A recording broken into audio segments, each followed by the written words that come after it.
Let me read you this one story from How Can I Help, this wonderful book by Ram Dass and Paul Gorman.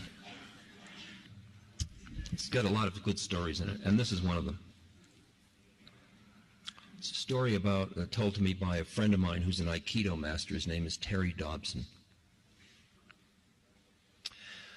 The train clanked and rattled through the suburbs of Tokyo on a drowsy spring afternoon. Our car was comparatively empty, a few housewives with their kids in tow, some old folks going shopping. I gazed absently at the drab houses and dusty hedgerows. At one station, the doors opened, and suddenly the afternoon quiet was shattered by a man bellowing violent, incomprehensible curses. The man staggered into our car. He wore laborer's clothing, and he was big, drunk, and dirty. Screaming, he swung at a woman holding a baby. The blow sent her spinning into the laps of an elderly couple. It was a miracle that the baby was unharmed. Terrified, the couple jumped up and scrambled towards the other end of the car. The laborer aimed a kick at the retreating back of the old woman, but missed as she scuttled to safety. This so enraged the drunk that he grabbed the metal pole in the center of the car and tried to wrench it out of its stanchion. I could see that one of his hands was cut and bleeding. The train lurched ahead, the passengers frozen with fear. I stood up. I was young then, some 20 years ago, and in pretty good shape. I had been putting in a solid 8 hours of Aikido training nearly every day for the past 3 years. I liked to throw and grapple. I thought I was tough. The trouble was, my martial skill was untested in actual combat. As students of Aikido, we were not allowed to fight. Aikido, my teacher had said again and again, is the art of reconciliation. Whoever has the mind to fight has broken his connection with the universe. If you try to dominate people, you're already defeated. We study how to resolve conflict, not how to start it. I listened to his words. I tried hard. I even crossed the street to avoid the pinball punks who lounged around the train station. My forbearance exalted me. I felt both tough and holy. In my heart, however, I wanted an absolutely legitimate opportunity whereby I might save the innocent by destroying the guilty. This is it, I said to myself as I got to my feet. People are in danger. If I don't do something fast, somebody will probably get hurt. Seeing me stand up, the drunk recognized a chance to focus his rage. Aha! He roared. A foreigner! You need a lesson in Japanese manners. I held on lightly to the commuter strap overhead and gave him a slow look of disgust and dismissal.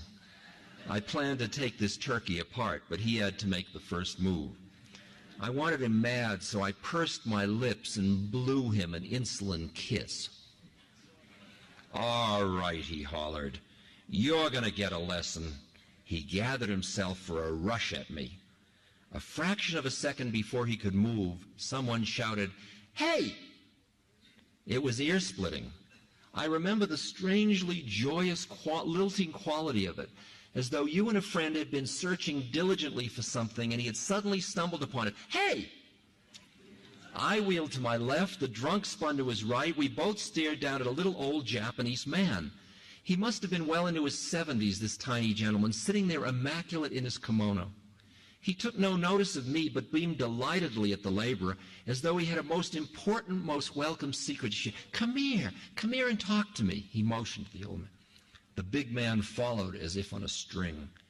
He planted his feet belligerently in front of the old gentleman and roared above the clacking wheels, "Why the hell should I talk to you?" The drunk now had his back to me. If his elbow moved so much as a millimeter, I'd drop him in his socks. The old man continued to beam at the laborer. "What you been drinking?" He asked, his eyes sparkling with interest. "I've been drinking sake, and it's none of your business." Flecks of spittle spattered the old man. "Oh, that's wonderful," the old man said. "Absolutely wonderful. You see, I love sake too. Every evening, me and my wife, she's 76, you know, we take our bottle of warm sake and we go out and sit on the wooden bench. We watch to see how our persimmon tree is doing. My grandfather planted that tree. We've been very concerned after those ice storms we had last winter. But you know, it's done better than we expected, especially when you consider the poor quality of the soil. And we take our sake even when it rains." He looked up at the laborer, his eyes twinkling. As he struggled to follow the old man's conversation, the drunk's face began to soften. His fist slowly unclenched. "Yeah," he said, "I love persimmons too." His voice trailed off. "Yes," said the old man, smiling, "and I'm sure you have a wonderful wife." "No," replied the laborer, "my wife died."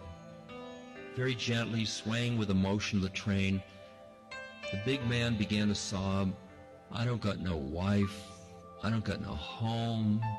I don't got no job. I'm so ashamed of myself." Tears rolled down his cheeks. A spasm of despair rippled through his body.